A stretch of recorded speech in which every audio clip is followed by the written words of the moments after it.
الحمد لله رب العالمين،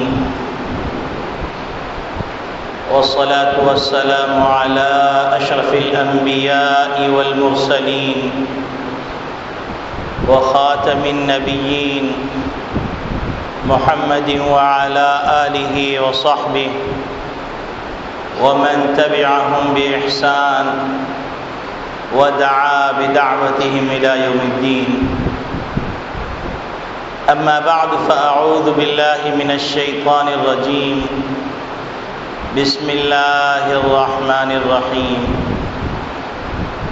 قال الله تبارك وتعالى: والفجر وليال عشر والشفع والوتر والليل إذا يسر هل في ذلك قسم لذي حجر.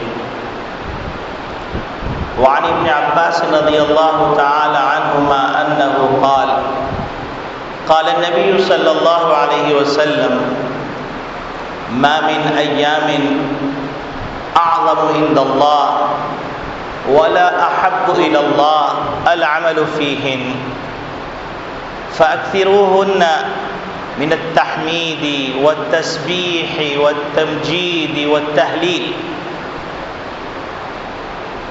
وإن الصيام يوم يعدل بصيام سنة،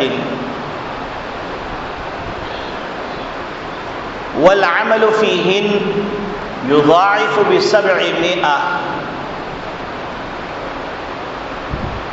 وقال النبي صلى الله عليه وسلم: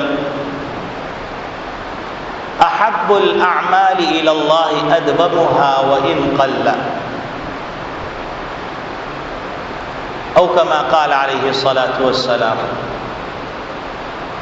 رہ گئی رسم اذاں روح بلالی نہ رہی، رہ گئی رسم اذاں روح بلالی نہ رہی، فلسفہ رہ گیا تلقین غزالی نہ رہی.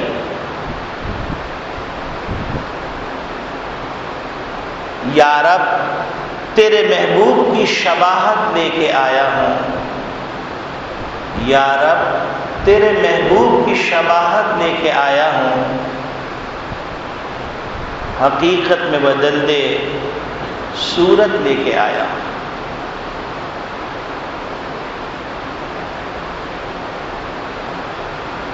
میرے محترم بزرگوں، عزیز دوستوں، دینی اسلامی بھائیوں، اللہ رب العالمین نے 12 مہینے بنائے. 12 مہینوں کی اپنی اپنی خصوصیتیں رکھی. رمضان مبارک کی اپنی خصوصیت ہے، پھر شعبان کی اپنی خصوصیت ہے، محرم کی اپنی خصوصیت ہے. اسی طریقے سے اللہ رب العالمین نے دنوں کی بھی کچھ خصوصیات رکھی. شب قدر کی،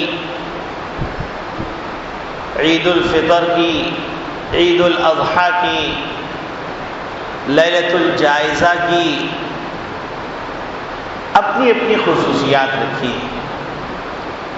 تو جس طرح اللہ رب العالمین نے ہر ایک کی خصوصیات رکھی ہیں، تو اسی طریقے سے اللہ رب العالمین نے ذی الحجہ کے 10 دن کی بڑی اہمیت رکھی، بڑی خصوصیت رکھی. تو مناسب معلوم ہوا کہ اللہ رب العالمین نے اپنے فضل سے ہم کو عشر ذی الحجہ عطا فرما دیا، اور پھر عشر ذی الحجہ میں 2 جمعے عطا فرما دیے. تو مناسب معلوم یہ ہوتا ہے کہ پہلا جمعہ عشر ذی الحجہ کے اندر کرنے والے کام اس سے متعلق ہو جائے، اور دوسرا جمعہ قربانی سے متعلق فضیلت اور احکام سے متعلق ہو جائے، تاکہ ہم کو یہ پتہ چل جائے کہ اللہ رب العالمین ہم سے کیا مطالبہ کرتے ہیں. ان دنوں کے اندر اللہ رب العالمین ہم کو کیسا دیکھنا چاہتے ہیں. ان دنوں کے اندر اللہ رب العالمین اپنے بندوں سے کس طرح کا برتاؤ کرتے ہیں اور کس طرح کا معاملہ چاہتے ہیں. کہ وہ کیسے اعمال کریں۔ تو پہلی بات تو یہ کہ ذی الحجہ کے جو 10 دن ہیں ان کو بڑی اہمیت حاصل ہے۔ اس اہمیت کو سمجھنے کے لیے ایک بات تو یہ ذہن میں رہنی چاہیے کہ اللہ رب العالمین کو اپنی بات سمجھانے کے لیے کسی کو گواہ بنانے کی ضرورت نہیں، کسی کی قسم کھانے کی ضرورت نہیں ہے، لیکن اللہ رب العالمین اگر کسی کو گواہ بنائیں یا کسی چیز کی قسم کھائیں تو اس چیز کے محترم ہونے کی دلیل ہے۔ جیسے کوئی آدمی کہتا ہے کہ آپ کے محبوب نے آپ کا تذکرہ کیا، تو آپ پوچھتے کیا میرا نام لیا تھا اس نے؟ حالانکہ بے شمار لوگ نام لیتے ہیں، لیکن آپ کے نزدیک اس نام لینے کی اتنی وقت نہیں ہے جو دوسرے لوگ لیتے ہیں، بلکہ آپ کے محبوب کے منہ سے وہ نام نکلا آپ کا، تو آپ کے نزدیک اس نام لینے کی اہمیت بڑھ گئی۔ تو پروردگار عالم جو سارے محبوبوں کے اندر اور تمام محب کے اندر محبتیں بانٹنے والے ہیں، اور ایک محبت کا حصہ بانٹا ہے، 99 حصے اپنے پاس رکھے، اور دنیا کے اندر جتنی بھی محبت کے نمونے ہیں اس 1% محبت کا کرشمہ ہے، تو وہ پروردگار عالم جو محبوب رب العالمین کے محبوب ہیں، یعنی اللہ رب العالمین کے محبوب محمد صلی اللہ علیہ وسلم، محمد صلی اللہ علیہ وسلم کے محبوب اللہ رب العالمین، اور وہ پروردگار کسی چیز کی قسم کھا لیں اور کسی چیز کا اہمیت سے تذکرہ کر دے، اس کا نام لے لے، تو اس کی قدر و منزلت خود بخود بڑھ جاتی ہے۔ تو اللہ رب العالمین فرماتے ہیں والفجر ولیال عشر۔ جمہور مفسرین کا میلان اس بات کی طرف ہے کہ لیال عشر سے مراد عشر ذی الحجہ۔ تو اللہ رب العالمین نے عشر ذی الحجہ کو بطور گواہ کے یا بطور قسم کے پیش فرمایا، تو اس کا احترام ہونا، اس کا محترم ہونا بدیہی، اس کے لیے کسی دلیل کی ضرورت نہیں۔ لیکن اس کے باوجود اگر آپ غور کریں کہ ایک چیز جو بالکل یونیک ہو، کامن نہ ہو، اور وہ چیز کسی ایک فرد کے پاس ہو، تو اس چیز کی اہمیت، اس چیز کی قدر و منزلت اور اس چیز کی عظمت بڑھ جاتی ہے۔ دیکھیے کہ ایک دور تھا کہ حج کرنے کے لیے لوگ صدیوں انتظار کرتے تھے اور پیسے جوڑتے تھے، اور حج کرنے کے لیے نکلتے تھے تو حج کا سفر 6 مہینے کا، سال بھر کا ہوتا تھا۔ اس وقت حاجی کی قدر و منزلت کا عالم یہ ہوتا کہ جب حاجی حج کے لیے نکل رہا ہوتا، جو لوگ ماضی کے جھروکوں سے جھانکنا جانتے ہیں اور ماضی کی اوراق گردانی کرنا جانتے ہیں اور تاریخ کے اوراق سے نتیجہ کشید کر کر منظر عام پر لانے کی استعداد رکھتے ہیں، وہ یہ سمجھتے ہیں کہ وہ حاجی جب گھر سے نکلتا تھا تو پورا ایک قافلہ گاؤں کا، بستی کا اس کے پیچھے چل رہا ہوتا تھا، حتیٰ کہ وہ قافلہ چلتے چلتے اس کو ایک منزل تک پہنچاتا، اس منزل سے قافلے کے ساتھ مزید آگے سفر چلتا، حتیٰ کہ پانی کے جہاز تک پہنچا کر اور آنسوں کی بوچھار کر کے اور آنسوں کی گل پاشی کر کے ان کو عقیدت کے پھولوں کے ساتھ رخصت کرتا تھا۔ پھر وقت آیا کہ حج عام ہو گیا، تو اب حاجی جاتا آتا رہتا ہے اور دل کے اندر وہ عقیدت، وہ احترام کہیں نظر نہیں آتا، نہ حاجی کے دل میں نظر آتا ہے، نہ رخصت کرنے والا کے دل میں نظر آتا ہے۔ تو یہ میں نے مثال اس بات کی دی تاکہ بات بدیہی ہو جائے، تاکہ بات عام فہم ہو جائے کہ جو چیز یونیک ہوتی ہے، منفرد ہوتی ہے، تو اس کی انفرادیت کا تقاضا یہ ہے، اس کے خواص یہ ہیں کہ وہ عظمت پا جاتی ہے۔ تو اللہ رب العالمین نے عشر ذی الحجہ کے اندر کچھ ایسی باتیں رکھ دی جو پورے سال نہیں کی جا سکتی، 365 دن وہ باتیں نہیں کی جا سکتی، تو خود بخود عشر ذی الحجہ کی اہمیت بڑھ گئی۔ جیسے مثال کے طور پر گھر بہت سارے ہیں، لیکن جب اس گھر کو کہہ دیا جاتا ہے بیت اللہ، اللہ کا گھر، تو اس کی قدر و منزلت بڑھ جاتی ہے، عقیدت اور احترام دل میں پیدا ہو جاتا ہے۔ تو اسی طریقے سے آپ نے دیکھا ہوگا کہ بعض احباب بیت اللہ جاتے ہیں اور جانے کے بعد کہتے ہیں کہ بھائی یہ کفن لے جانا، اس کو زمزم میں بھگو کے لے آنا۔ اب وہی کپڑا ہر جگہ مل رہا ہے، لیکن زمزم سے اس کی مناسبت ہو گئی تو اب احترام سے اس کو آنکھوں سے لگایا جا رہا ہے۔ بعض لوگ ہوتے ہیں کہ رومال بھیجتے ہیں کہ بھائی اس رومال کو بیت اللہ پر حجر اسود پہ رگڑ کے لیا نا، رکن یمانی پہ رگڑ کے لیا، اور پھر ساری زندگی اس رومال کو عقیدت سے چومتے ہیں، اپنی آنکھوں سے لگاتے ہیں، کیونکہ اس کی نسبت بیت اللہ سے ہو گئی۔ یہ کامن سینس کی مثالیں دے رہا ہوں تاکہ جو بات میں کہنے جا رہا ہوں اس کی قدر و منزلت دماغ میں نقش ہو جائے۔ تو اللہ رب العالمین نے 365 دن رکھے، ان 365 دنوں میں اللہ رب العالمین نے عشر ذی الحجہ کو جو مقام عطا فرمایا، اس کے اندر 2 ایسی عبادتیں رکھی جو باقی 365 دن میں سے 2 دن نکال لیجئے تو 363 دن میں وہ کام نہیں ہو سکتا۔ اور وہ 2 عبادتیں کون سی ہیں؟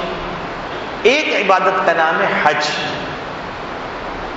بیت اللہ وہی ہے، مینا وہی ہے، عرفات وہی ہے، مزدلفہ وہی ہے، جمرات وہی ہیں، منحر وہی ہے، مشعل حرام وہی ہے، صفا وہی ہے، بروا وہی ہے، میلین اقرین وہی ہے، حتیم وہی ہے، مقام ابراہیم وہی ہے، ملتزم وہی ہے، حجر اسود وہی ہے، رکن یمانی وہی ہے۔ لیکن ان تمام چیزوں کی ویلیو اس وقت بڑھ جاتی ہے کہ ایک 363 دنوں کے اندر بیت اللہ میں نماز پڑھیے 1 لاکھ نمازوں کا ثواب، لیکن حج کے دن میں مینا کے بیابان میں، عرفات کے چٹیل میدان میں اور پہاڑوں کی وادی کے اندر مزدلفہ میں چلے جائیے، اور کوئی آدمی اگر ذرا سی بے توقیری کر کے بیت اللہ میں 1 لاکھ نمازوں کی نیت سے آتا ہے تو ایمان جانے کا خطرہ۔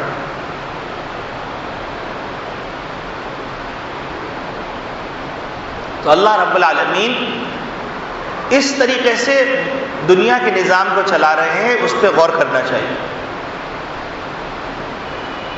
تو اب آپ دیکھیے کہ ایک آدمی 363 دن یہ سوچتا ہے کہ عرفات کے دن بڑا رش ہوتا ہے، بڑا افراتفری کا معاملہ ہوتا ہے، تو کیوں نہ میں وہاں پر صرف 12 گھنٹے یا 18 گھنٹے اسٹے کرتا ہوں، تو میں ایسا کرتا ہوں 40 دن عرفات میں جا کے ٹھہر جاتا ہوں۔ اللہ رب العالمین فرماتے ہیں ہمیں کوئی ضرورت نہیں تمہارے اس ٹھہرنے، لیکن یہی ایام عشر ذی الحجہ، ایام حج کے اندر اگر آ کے تم ٹھہرو گے تو تم صرف یہ کر لو گے کہ تم 100 دفعہ درود شریف، 100 دفعہ تلبیہ، 100 دفعہ چوتھا کلمہ، 100 دفعہ تم سورہ فاتحہ پڑھ لو، سارے عرفات کی طرف اشارہ کرو، میں سب کو بخش دوں۔ اب کیا چیز ہے؟ وہی عرفہ ہے، لیکن ذی الحجہ میں آیا، وہ بھی شروع کے ایام کے اندر، تو اتنی قدر و منزلت کہ اللہ کی طرف سے اعلان کیا جا رہا ہے الحج المبرور لیس لہ جزاء الا الجنہ۔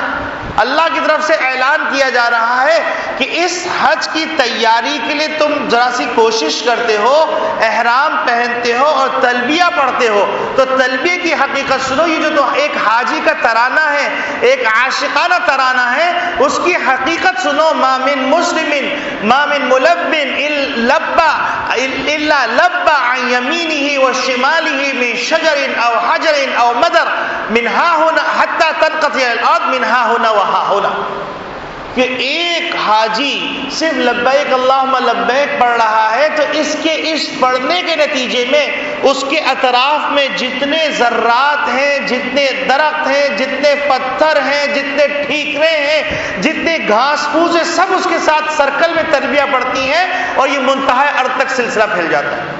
مثلا یہاں بیٹھ کے ایک آدمی نے لبیک اللہم لبیک پڑھا تو پورے جو بر اعظم ہے، سارے بر اعظم کے ذرات، حشرات سب تلبیہ پڑھ رہے ہیں۔ وَلَكِنْ لَا تَفْقَهُونَ تَسْبِيحَهُمْ، تم ان کی تسبیح سن نہیں سکتے، سمجھ نہیں سکتے۔ یہ کیا انقلاب ہے! آپ سوچئے کہ جس عشر ذی الحجہ کے اندر یوم عرفہ اور تلبیہ اور ایک ایک ادا کو اتنی اہمیت حاصل ہو تو وہ عشر ذی الحجہ خود بخود اپنا مقام پا لیتے. یہ ہے عشر ذی الحجہ، جس کے اندر ایک عبادت ایسی رکھی گئی کہ دوسرے دنوں میں نہیں ہو سکتی. دوسری عبادت جو اس میں رکھی گئی ذی الحجہ میں وہ ہے قربانی. اب آپ دیکھیے، نماز اگر آپ پڑھنا چاہتے ہیں تو نفل نماز آپ کسی بھی وقت پڑھ لیں، مکروہ اوقات کے علاوہ، ممنوع اوقات کے علاوہ. آپ روزہ رکھنا چاہیں رمضان میں رکھیں، اس کے علاوہ نفلی روزے جتنے چاہیں رکھ لیں. آپ زکوٰۃ دینا چاہیں تو جب آپ صاحب نصاب ہوئے، سال پورا ہوا، آپ زکوٰۃ ادا کریں، نفلی صدقات جتنے چاہیں کریں. لیکن حج عشر ذی الحجہ میں کرنا پڑے گا. اسی طریقے سے قربانی، جس کو واجب قربانی کہا جاتا ہے، وہ ذی الحجہ کے اندر ہی کی جائے گی. تو خود بخود اس کا مقام بلند ہو گیا کہ اس عشر ذی الحجہ میں اللہ رب العالمین نے دو ایسی عبادتیں رکھی ہیں جو اپنی شان کے اندر یکتا اور اپنی فضیلت کے اندر ممتاز اور اپنی اداؤں کے اندر نرالی ادا اور جامع صفات کے، جس کے اندر مال کی بھی قربانی ہے، جان کی بھی قربانی ہے، ایسی مرکب عبادت اس کے اندر رکھی تو وہ ایام کتنے محترم ہو. مثال کے طور پر آپ سوچئے کہ ایک کنیز کھڑی ہوئی ہے، امیر المومنین نے اعلان کیا ہارون رشید نے کہ آج جو جس پہ ہاتھ رکھے گا اس کا. تو اب آپ اس مثال پہ غور کیجئے تو آپ کو بات سمجھ میں آ جائے گی. تو جتنے وزراء، امراء، شرفاء، متعلقین سب لگ کے، کسی نے ہیرے پہ ہاتھ رکھا، کسی نے جواہرات پہ، کسی نے زمرد پہ، کسی نے سونے پہ، کسی نے چاندی پہ، باندھی کھڑی بھی مورچھل جل رہی تھی. ہارون رشید نے کہا کہ اللہ کی بندی تو کسی پہ ہاتھ نہیں رکھنی. تو اس نے کہا امیر المومنین آپ کے اعلان کا، تو انہوں نے کہا کیا یہ سب کو اعتبار نہیں ہے؟ تو کہیں گے میں یہ نہیں کہتی ہوں، میں آپ کے منہ سے سننا چاہتا ہوں. تو انہوں نے کہا میں بالکل صحیح کہہ رہا ہوں کہ آج جو جس پہ ہاتھ رکھے گا وہ اس کا. تو باندی نے چپکے سے جو ہے امیر المومنین کے اوپر ہاتھ رکھ دیا. اس نے کہا یہ کیا؟ کہیں گے یہ سب بیوقوف ہیں، وہ چیزوں میں لپک رہے ہیں، آپ جس کے ہو گئے وہ سارا خزانہ اسی کا. تو آپ دیکھیے کہ ایک باندی کی نسبت، ایک باندی کو یہ بات سمجھ میں آ گئی کہ بادشاہ جس کا ہو گیا وہ اس کا ہو گیا. تو یہ دو عظیم عبادت جن دنوں میں رکھی ان دنوں کی اہمیت خود بخود کتنی بڑھ گئی. تو یہ عشر ذی الحجہ معمولی نہیں. اب اس کی فضیلت کیا ہے؟ تو میں نے عبداللہ ابن عباس رضی اللہ تعالیٰ عنہما کی ایک روایت پڑھی الترغیب والترہیب کے حوالے سے، اور انہیں سیاہ ستہ کے حوالے سے نقل کی کہ نبی اکرم صلی اللہ علیہ وسلم ارشاد فرماتے ہیں ما من ایام احب الی الاعظم عند اللہ. کوئی دن، جو بلاغت پڑھتے ہیں، عربی جانتے ہیں، وہ جانتے ہیں کہ من لا کر اور پھر اس کے بعد حرف نفی کا لا کر اور پھر نون تنکیر کی، تنوین تنکیر کی لا کر نکارت اس پہ انتہا کر دی کہ کوئی دن اعظم عند اللہ، اللہ کے نزدیک اتنا معزز نہیں، اتنا عظمت والا نہیں. ولا احب الی اللہ، اور کوئی دن ایسا نہیں ہے العمل فیہن جس کے اندر اللہ کو عمل زیادہ محبوب ہے. من عشر ذی الحجہ، ذی الحجہ کے 10 دنوں کے مقابلے. نبی کریم صلی اللہ علیہ وسلم فرماتے فَأَكْثِرُوا فِيهِنَّ مِنَ التَّسْبِيحِ وَالتَّحْلِيلِ وَالتَّحْمِيدِ وَالتَّمْجِيدِ، کہ ان دنوں کے اندر تم کثرت سے اللہ کی بڑائی بیان کرو، اللہ کی حمد و ثنا بیان کرو، کلمہ طیبہ کا ورد رکھو، سبحان اللہ، الحمدللہ، لا الہ الا اللہ، استغفر اللہ، کثرت سے کرو. اور پھر نبی کریم صلی اللہ علیہ وسلم فرماتے ہیں وَإِنَّ صِيَامَ يَوْمٍ يَعْدِلُ بِصِيَامِ سَنَةٍ، کہ اس میں ایک دن جو روزہ رکھے گا وہ سال بھر کے برابر ہے. اور ایک روایت میں تو یہاں تک آیا ہے کہ جس نے اس میں ایک روزہ رکھا اس کا 1 سال پہلا اور 1 سال اگلا گناہوں کا معاملہ صاف کر دیا جائے. اور یہ یاد رہنا چاہیے کہ صغائر مراد ہوتے ہیں ایسی احادیث کے اندر. کبائر کے لیے توبہ کرنی پڑتی ہے، حقوق العباد میں بندوں سے معافی مانگنی پڑتی ہے۔ اور پھر فرماتے ہیں نبی کریم صلی اللہ علیہ وسلم کہ والعمل فیہن، اس میں کوئی نیکی کرتا ہے، بحسنۃ، ایک نیکی، یضاعف ب700 درجہ، اللہ رب العالمین اس کو 700 گناہ تک بڑھا دیتے ہیں۔ تو یہ کوئی بات تو ہے، کوئی اہمیت کی چیز تو ہے۔ اور ایک روایت میں تو یہاں تک آتا ہے کہ نبی کریم صلی اللہ علیہ وسلم فرمایا اس میں ایک رات عبادت کرنا ایسا ہے جیسے شب قدر میں عبادت ہے۔ تو میرے عزیز دوستو بھائیوں، عشر ذی الحجہ بڑی اہمیت کی چیز ہے، بڑی فضیلت کی چیز ہے۔ یہ بات تو ہمارے گفتگو کا پہلا حصہ تھا۔ دوسرا حصہ، ان عشر ذی الحجہ کے اندر اللہ رب العالمین ہم سے کیا مطالبہ کرتے ہیں کہ ہم ان 10 دنوں کو کیسے گزاریں۔ تو اس میں نبی اکرم صلی اللہ علیہ وسلم سے چند باتیں منقول ہیں، کیونکہ اللہ اور بندے کے درمیان رابطے کا ذریعہ پیغمبر ہیں، اور نبی کریم صلی اللہ علیہ وسلم نے اپنی امت کے لیے قدم قدم پر رہنمائی کی، کیونکہ نبی کریم صلی اللہ علیہ وسلم اپنی امت پر انتہائی شفیق اور انتہائی مہربان، اور وہ چاہتے ہیں کہ میری امت کسی بھی طریقے سے کوئی نیکی کر کے اللہ کا قرب پالے۔ تو نبی کریم صلی اللہ علیہ وسلم نے ایک بات تو یہ ذکر فرمایا، ابن ماجہ کی روایت ہے کہ نبی کریم صلی اللہ علیہ وسلم نے ارشاد فرمایا، من اراد ان یضحی فلا یأخذ فی 10 من ظفرہ واشعارہ واظفارہ کے بھی الفاظ آتے ہیں کہ جو شخص قربانی کا ارادہ رکھتا ہے اس کو چاہیے کہ 10 دنوں میں اپنے بال اور ناخن نہ تراشے۔ حضرت ڈاکٹر عبدالحی صاحب رحمۃ اللہ علیہ نے اس کے لیے ایک عجیب نکتہ بیان فرمایا۔ حضرت ڈاکٹر صاحب فرماتے ہیں کہ اللہ رب العالمین رحمان بھی ہیں، رحیم بھی ہیں، اور ارحم الراحمین بھی ہیں، اور اللہ رب العالمین کی حقیقت کیا ہے؟ ہم مائل بکرم ہیں، کوئی سائل ہی نہیں۔ منزل دکھلائے کسے، کوئی راہ رہوئے منزل ہی نہیں، منزل کی بتلاشی نہیں۔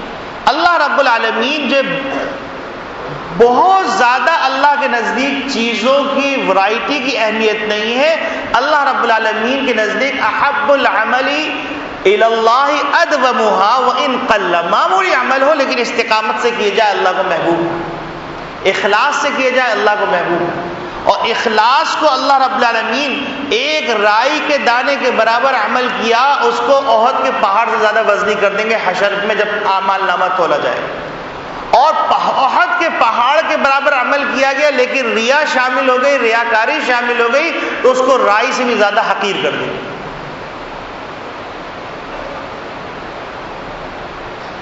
تو حضرت ڈاکٹر عبدالحی صاحب رحمۃ اللہ علیہ فرماتے ہیں کہ میں نے غور کیا، تو غور کرنے کے بعد میں اس نتیجے پہ پہنچا کہ نبی اکرم صلی اللہ علیہ وسلم یہ چاہ رہے ہیں کہ جو حاجی اپنے وسائل کی بنیاد پر حج کے لیے چلے گئے، تو وہ لوگ جو اپنے وسائل نہ ہونے کی وجہ سے یا کسی بھی اسباب کے ناپید ہونے کی وجہ سے حج پہ نہیں جا سکے، تو حاجیوں کے جو حلیہ ہے اس حلیے کو بنا لیں، تو اس کے نتیجے میں اللہ رب العالمین جب عرفات میں اپنی رحمت کا بادل بھیجیں گے تو وہ گزرتے ہوئے ایسے لوگوں پر بھی رحمت کی چھینٹیں برسا دے گا جو حاجیوں کی نقل کر کے اپنے ناخن بال نہیں تراشے گے۔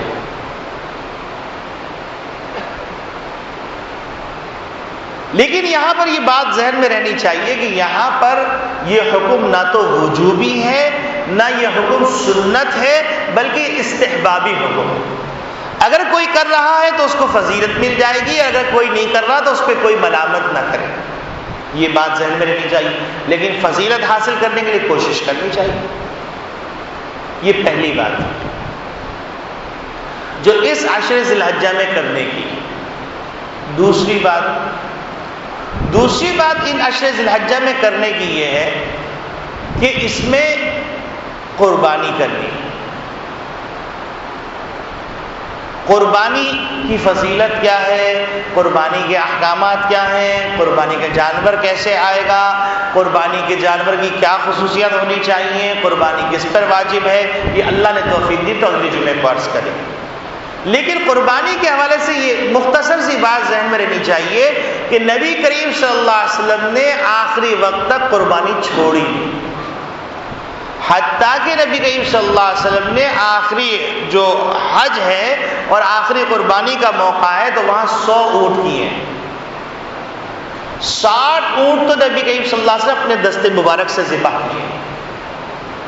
اور نبی کریم صلی اللہ علیہ وسلم سے جب صحابہ کرام رضوان اللہ اجمعین نے عرض کیا کہ اے اللہ کے رسول قربانی کیا ہے، ما هذه الاضاحی، کہ یہ اضاحی کیا چیز ہے، تو نبی کریم صلی اللہ علیہ وسلم فرمایا سنت ابیکم ابراہیم، تمہارے بابا جان کی سنت۔ اور شریف النفس بیٹا اپنے باپ کے طریقے سے ہٹتا نہیں ہے، یہ اس میں اشارہ ہے، ایک بلیغ اشارہ ہے۔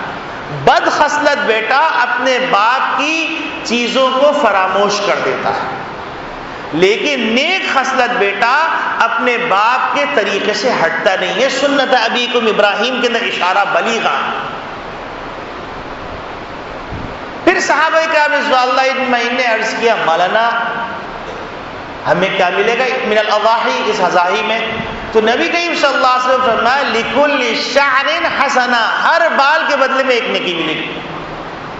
اب آپ اندازہ فرما دیے، دمبے کے بال، گائے کے بال، بکرے کے بال، اونٹنی کے بال، کیا ایسے موقع پر جب انسان کے پاس کوئی پیسہ نہ ہو اور شدید ضرورت پیش آ جائے، اس کو ایک بوری مل جائے اشرفیوں کی، تو اس کی خوشی کا کیا عالم ہوگا؟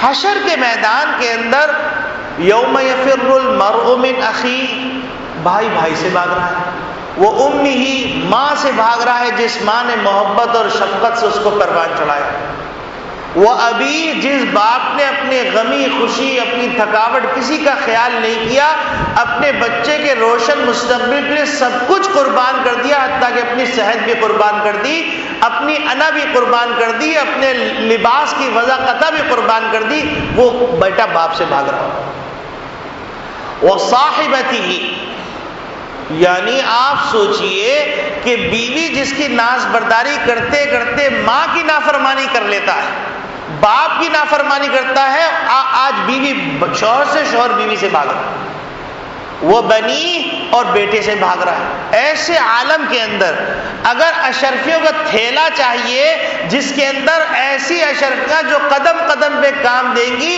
اور ہر مشکل وقت کے اندر نورہم یسعی بین ایدیہم وبایمانہم، ان کے سامنے نور چل رہا ہوگا اور راستہ دکھلا رہا ہوگا۔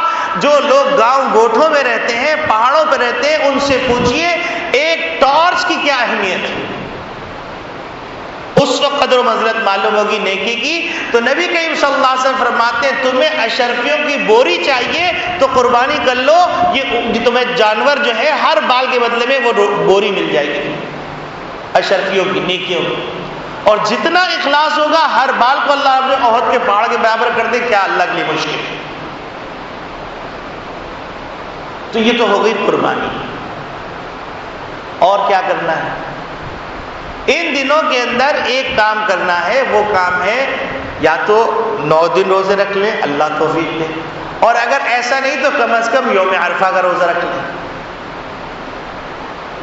اس یوم عرفہ کے روزے کی فضیلت جیسے میں نے عرض کی، 1 سال پیچھے کے 1 سال آگے کے گناہ معاف ہو جائیں گے، اور اس سے مراد صغائر، اور محدثین نے لکھا ہے کہ حدیث کے اندر صغائر سے جو ذکر کیا گیا ہے اور کبائر سے تعارض نہیں کیا گیا، اس کی 2 وجوہات۔ ایک وجہ تو یہ ہے کہ مومن اور کبیرے کا ارتکاب کر یہ ہو نہیں سکتا، اور اگر بتقاضے بشریہ کبیرے کا ارتکاب ہو گیا، وہ بغیر توبہ کے قرار سے بیٹھ جائے، یہ بھی نہیں ہو سکتا۔ اس لیے اللہ رب العالمین کے رسول نے جب بھی گناہ کا تذکرہ کیا ہے تو وہاں مراد صغیرہ ہے،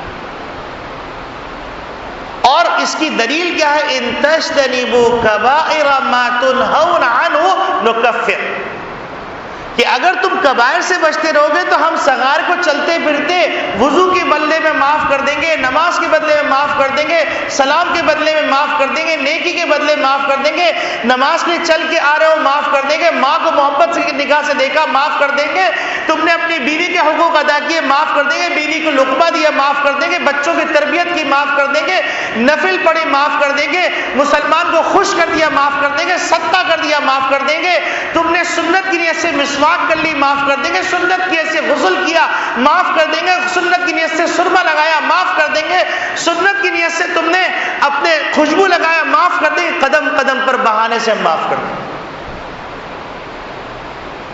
لیکن آ کے تو دیکھو ہماری طرف، تو یہ غلط فہمی دور ہو جانا چاہیے کہ ہم یہ کر لیں گے تو معاف ہو جائے گا اور باقی ہم کو کوئی گناہ چھوڑنے کی ضرورت نہیں، یہ غلطی۔ تو عشر ذی الحجہ کے اندر اللہ رب العالمین کو منانے کے جو بہانے ہیں وہ بہانے ہیں بہت زیادہ، کہ شب قدر کی جو فضیلت ہے اس کے بقدر فضیلت فرمائی گئی کہ اگر اس رات میں جاگ لیا گیا، ان 10 دنوں میں سے کوئی رات، اور اس کے اندر اللہ رب العالمین ایک روزے کے بدلے میں اگلے پچھلے گناہ معاف فرما دیں۔ یہ تو ہو گیا تیسرا کام۔ اب چوتھا کام اس کے اندر یہ ہے کہ تکبیرات تشریق پڑھنی ہے۔ تکبیرات تشریق کے سلسلے میں عام طور پر لوگ یہ سمجھتے ہیں کہ یہ صرف مردوں کے لیے ہے، عورتوں کے لیے نہیں۔ اکثریت علماء کی اس طرف قائل ہے کہ یہ وجوب عورتوں کے لیے بھی ہے، اور اس کا طریقہ یہ ہے کہ عورتیں جہاں پر گھر میں نماز پڑھتی ہیں وہاں پر اللہ اکبر لا الہ الا اللہ واللہ اکبر وللہ الحمد لکھ کر لگا دیا جائے قبلہ روح، تاکہ جب سلام پھیرے تو ان کی نگاہ کے سامنے ہو کہ یہ تکبیرات تشریق ہم کو پڑھنی ہے۔ یہ تو عورتوں کے لیے ہے، اور عورتوں کو مدھم آواز میں پڑھتا ہے، اور مردوں کے لیے یہ ہے کہ مرد ہر فرض نماز کے بعد تکبیرات تشریق پڑھیں گے اور زور سے پڑھیں گے۔ اس طرح زور سے پڑھنا ہے کہ مسجد گونج جائے، اور اس میں مقصود جو ہے شوکت اسلام کا مظاہرہ کرنا ہے۔ اب ہم جو ہے وہ جگہ جہاں پر زور سے نہیں بولنا چاہیے وہاں ہم زور سے بولتے ہیں، اور جہاں پر زور سے بولنا چاہیے وہاں ہم اتنا مدھم بولتے ہیں کہ قریب والے کو سنائی نہیں دیتا۔ تو لہٰذا جب تکبیرات تشریق کا وقت آئے تو ایسے بولنا چاہیے مسجد گونج جائے۔ اب اس کا وقت کیا ہے؟ اس کا وقت 9 ذی الحجہ کی فجر سے شروع ہوگا، اور 13 ذی الحجہ کی عصر، یعنی فجر بھی شامل ہے عصر بھی شامل، غایہ مغیہ میں داخل۔ تو یہاں پر جو ہے فجر اور عصر دونوں شامل ہیں۔ 9 ذی الحجہ کی فجر سے شروع ہوگی اور 13 ذی الحجہ کی عصر تک یہ معاملہ جاری رہے گا۔ عصر کو آخری دفعہ تکبیرات تشریق کہی جائے گی، اور اگر کوئی انفرادی طور پہ نماز پڑھ رہا ہے، نماز نکل گئی، تو نماز کا سلام پھیرنے کے بعد تکبیرات تشریق کہے گا اور زور سے۔ یہ ٹوٹل خلاصہ ہے ان 10 ایام کا جس کے اندر ہم کو اعمال کرنے ہیں، اور میں اپنی گفتگو کو اسی پر ختم کرتا ہوں اس دعا کے